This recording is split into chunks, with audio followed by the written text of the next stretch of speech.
Rising food costs and tipped wage increases. These are just some of the reasons that a lot of restaurants in the district are struggling right now. And now a dire warning. Yeah, the Restaurant Association, Metropolitan, Washington, says more than 2 in 5 D.C. restaurants could close this year. 7 News' John Gonzalez is live for us in Georgetown. And John, restaurants are under a combination of pressures right now.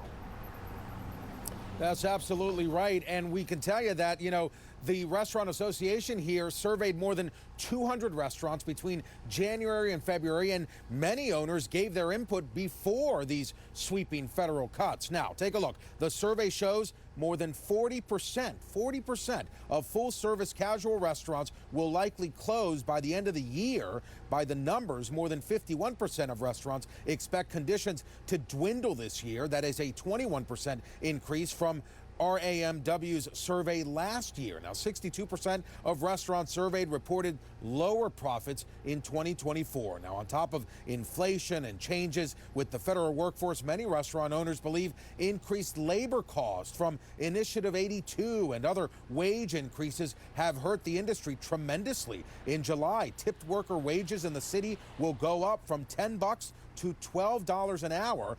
A $2 increase each year will continue for the next several years. Sean Townsend tells me it's time to have an honest conversation with council members who do not see eye to eye with restaurant owners. Multiple arguments to whether or not Initiative 82 has an impact or not, right? It's fair argument. However, I think once the numbers start to speak for themselves, that's something that we just can't deny. And what our members are saying is there's now data that directly correlates the increase in labor costs to the bottom line.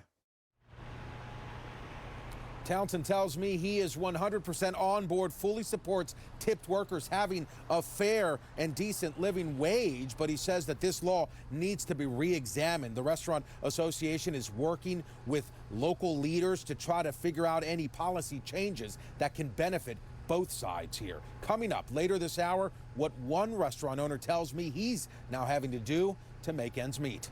Reporting live in Georgetown, John Gonzalez, 7 News.